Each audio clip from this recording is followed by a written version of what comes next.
خوتي خواتاتي، مرحبا بكم في قناة البنة والصحة. هيا نشوفوا مع سوبر بنة طريقة تحضير شوربة البروكلي. لازم لنا 500 غرام بروكولي مغسولين مليح،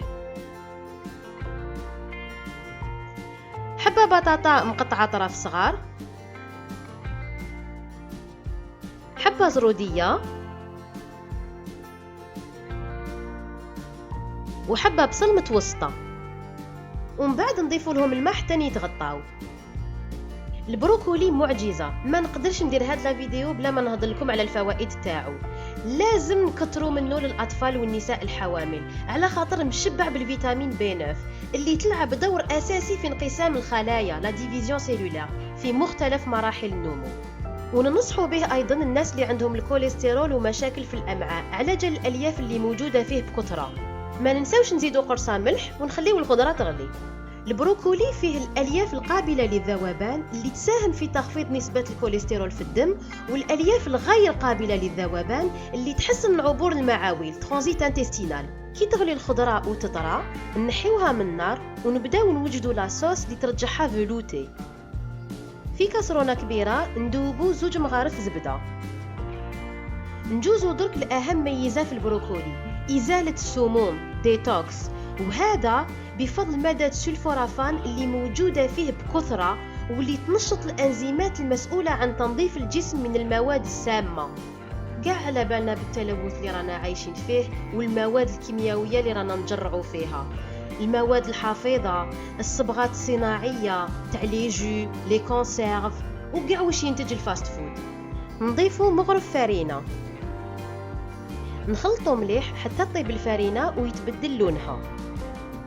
من بعد نزيدوا لها 2 كيسان حليب ما يكونش بارد، نكونوا خرجناه من الثلاجة قبل ما نبداو. وكي نضيفوا الحليب نخلطوا مليح في نفس الوقت باش الفرينة ما ديرش الكتل لي غرومو. بعد ما تغلي لاصوص بلي كوموار المقشده نرفدوا الخضره اللي غليناها ونضيفوها فوق لاصوص. السلفورافان اللي هضرنا عليه مقبل يلعب ثاني دور اساسي في محاربه الربو وحفاظ الرئتين من الالتهابات، مما يجعل البروكولي مفيد جدا للازماتيك والمدخنين. نزيدوا فوقها نص الكميه تاع الماء اللي طابت فيه الخضره، يعني مرق الخضار. هذا المرق معمر بالفيتامينات، المعادن ومضادات الاكسده تاع الخضره اللي غليناها. غير ترفد الغليه نحيو الكاسرونه من النار.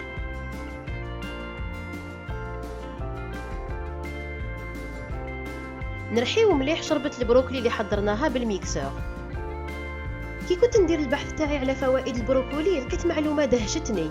على بالكم بلي البروكولي فيه نفس كميه الفيتامين مع التشينا. نزيدو نص كاس كريمه باش يطلع مليح الفلوتي، وفي نفس الوقت هاد الكريمه راح تزودنا بالدهون اللي تسهل امتصاص العناصر الغذائيه لي نوتريمون. على حسب ذوقكم زيدوا الملح والفلفل الكحل. شوربه البروكلي والبطاطا بالنسبه ليا من افضل واسهل الشوربات، وزيد بزياده اقتصاديه وصحيه. اذا حبيتوا تفاصيل فوائد البروكلي تلقاوهم في صندوق الوصف. وباش حنا تاني نتعلموا منكم ويستفاد الجميع، اللي عنده معلومه نحسنوا بها وصفه شوربه البروكلي ماذا به يحطها في التعليقات. واذا حبيتوا وصفه صحيه لتقوي لكم المناعه ننصحكم تزيدوا تشوفوا وصفه شوربه الكراث. وباش يلحقوكم كاع الوصفات اشتركوا في القناه وشغلوا الجرس. انا في انتظاركم في شوربه الكراث ونتمنى لكم مشاهده مفيده.